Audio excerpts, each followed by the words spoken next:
Welcome back to Movies TV Mad. You can follow me on Twitter at Movies TV Mad, and welcome to Saturday's edition of the Doctor Who Daily. Let's talk about Captain Jack Harkness, played by John Barrowman. This is more evidence of Russell T Davies' genius, because Captain Jack Harkness is kind of, if you want to learn how to give a character great characterizations and levels and a great arc, Captain Jack Harkness is evidence of this, and it's evidence that Russell T Davies absolutely understands how to build a great character. Now, Captain Jack Harkness is introduced in Stephen Moffat's two-parter in season 1 of the Doctor Who revival, and he's a con man. He isn't a great guy. He's arrogant. He fancies himself. He basically, he tries to make moves on men and women. Now, back then, this definitely worked. Basically, Captain Jack Harkness is Russell T Davies' Han Solo, but he's kind of a modern-day bisexual Han Solo. Now, Captain Jack worked really well at that time, from 2005 to around 2009. He was absolutely fine. I think now, because he's such a sexually motivated character, I don't think he's going to work in the new RTD era as well. Now, it's going to be interesting if Russell will bring Captain Jack back. Now, there's been some issues with John. Now, it came out just after, Noel Clarke was cancelled for doing the things that he was doing, because Noel Clarke played Mickey Smith brilliantly in the RTD era. Now, you can love Mickey Smith without loving Noel Clarke. Noel Clarke played the entity that is Mickey Smith, but he's not Mickey Smith. There's a difference. So you can still like Mickey. Mickey was a great character. But what Noel did, or accused of doing, is outrageous. I mean, it's horrible, and, I don't want to get into it. But what happened, things started to come out about John as well. Now, apparently, allegedly, he was running on the set nude, doing things I don't want to talk about. Basically, this is John's humour. Now, this was actually dealt with many years ago by Julie Gardner, one of the producers of Doctor Who. Now, she had a word with John Barrowman, and it was dealt with, and she came out when it came to the boil again. But what happened was, because he'd already come back to the Chibnall era of Doctor Who, and he was going to come back again I think he was going to definitely be in Doctor Who Flux, and I'm sure he would have been in Power of the Doctor as well, but Chibnall had to remove him, not from choice, by the way. Now, I think that's unfair at the end of the day, because Julie Gardner told us she'd already dealt with this situation many years ago. Live and let live at the end of the day. So if his co-workers could forgive him, and I think they did. Look, not everyone liked working with John, but, I've worked in retail. I've worked with many people I didn't like. You just have to get on with it, because life isn't social media. We all look down on each other and cancel each other, but when we cancel someone and look down on someone, are we saying that we've never done anything that maybe we shouldn't have done? That's the problem with the kind of social media, and the cancel culture we live in today. So I don't have a personal issue with John Barrowman. I love him, and I certainly love him as Captain Jack Harkness. But I do feel, because he's a sexually motivated character, in this kind of triggered culture we live in today, I think it will be very difficult to bring him back. But, Russell T Davies has certainly got the power to do whatever the fuck he wants. And if he wants to bring Captain Jack back, I would celebrate that, but I'm not so sure. Also, John doesn't look as youthful as he used to. Obviously, he looks a lot older, but this is the interesting thing about Captain Jack.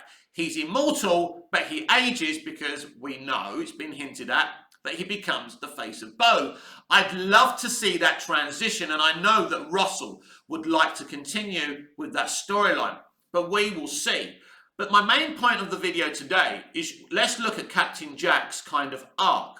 Starts off as a con man. The Doctor motivates him to be a hero. Again, the Doctor has changed someone's destiny. Now, the Doctor leaves him in the future when Rose brings him back, when she becomes Bad Wolf, because basically the Doctor is scared of Jack. He knows, basically, he feels that Jack is wrong. Not that he doesn't like Jack, but what's happened to him is wrong. And the Doctor just runs away from him. So Jack's just left in the future. So literally, he uses his vortex manipulator, and I think he goes to the past or something, but then it breaks or whatever happens, and he literally has to keep on dying and living out time until he gets to the modern time. And he goes and bases himself in Cardiff. And this is where we get Torchwood. When we meet him in Torchwood, he's lost his soul. He's not the happy-go-lucky Han Solo type of character we remember.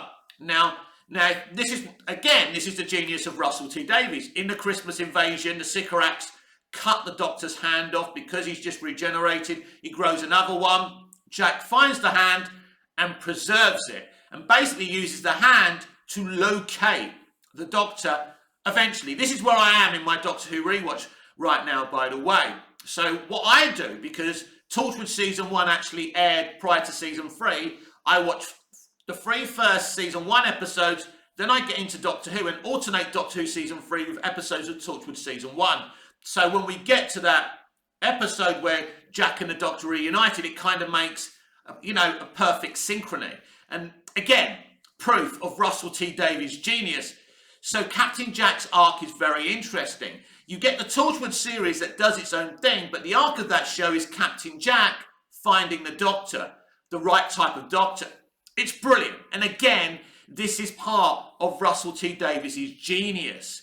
So he basically builds up a character in Torchwood that is a little bit dark, but slowly but surely through his, friendship with Gwen and what happens through Torchwood Season 1, and Torchwood Season 1 is sensational. Again, RTD proving what a genius he is. I mean, I find this guy more talented than any writer in Hollywood today. I'd say the same about Stephen Moffat. I know Stephen's not perfect, but his imagination is so vast.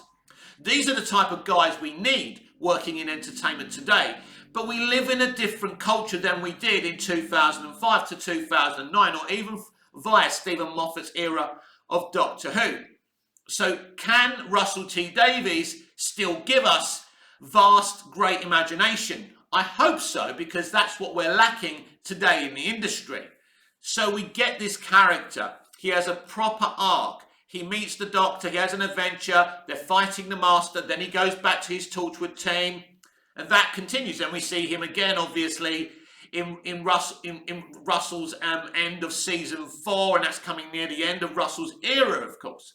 But Captain Jack is the way you build out a character, and I think he's so perfectly built out. He is a flawed hero from the very beginning when we first meet him. He's still a flawed hero. He's getting better, but he's still flawed. He doesn't always do the right thing. But meeting Gwen and the Doctor does change Captain Jack so compellingly. But also you've got some interesting character facets with this guy, because he's got a few years that have been wiped from his mind, which is interesting because now we know the Doctor has had several things, many, not just years, decades, centuries, whatever, wiped away from his memory. So it's interesting they kind of have something that they got in common now. So Captain Jack has a very, very interesting story arc. So you've got this character. So if you want to build out a character for your fan fiction, this is a brilliant thing to do. First of all, he makes him the life and soul of the party. Bags of je ne sais pas pourquoi, bags of personality. He's funny, fun, you care about him. When he talks, you listen. But not only that, we got a great character with great personality, but then Russell T Davies gives him this fantastic arc. So basically, you've got a character humming with everything. He's got the arc and he's got the personality. Now, this is the stark contrast of Chris Chibnall's era of running Doctor Who, where his characters were so understated and, sorry to say this, rather dull. But this is how you build out a character. He's got bags of personality. He's got interesting stuff happening to him. And, and the other thing, He's an alpha. Now, whether the people who have infiltrated this industry like it or not today, alphas put butts on seats. And it isn't just male alphas, it's female alphas as well. Which two Doctor Who revivals standing, supporting characters stand out? Captain Jack and River Song. And River Song is as much of an alpha as Captain Jack Harkness is as well. Two of the most popular Doctors since the show came back. Christopher Eccleston, Alpha Doctor. David Tennant, Alpha Doctor. They are absolutely the two most popular Doctors. And of course, Capaldi's Doctor is very much an alpha as well. As I say, whether the people, the progressives who run the industry today like it or not, that's what sells tickets and that's what gets your television ratings up. So, yeah, Captain Jack Harkness is just a fully rounded character. But what's interesting right now is, what do they do with him? Do they leave him alone? Russell's back, and that's what's so exciting about Russell being back. He can continue the strands that he had to leave behind, and then were never touched on again when Moffat and Chibnall took over. And that's what I'd like in the comments down below. Do you think Captain Jack should return to Doctor Who, and maybe we should play out this Face of Both storyline, or give him more screen time? Or do you feel enough's enough? You don't want John Barrowman back, you're offended by his actions on set, and you don't want to see him again? Let me know in the comments down below. This has been the Doctor Who Daily here on Movies TV Man. I'm Mick, your host with the most. Just ask your girlfriends and your wife. Please like, share, comment, subscribe, hit the notification bell so you never miss this beautiful perfection. And I'll see you again in the next video. Until we see each other again, goodbye, au revoir, auf Wiedersehen.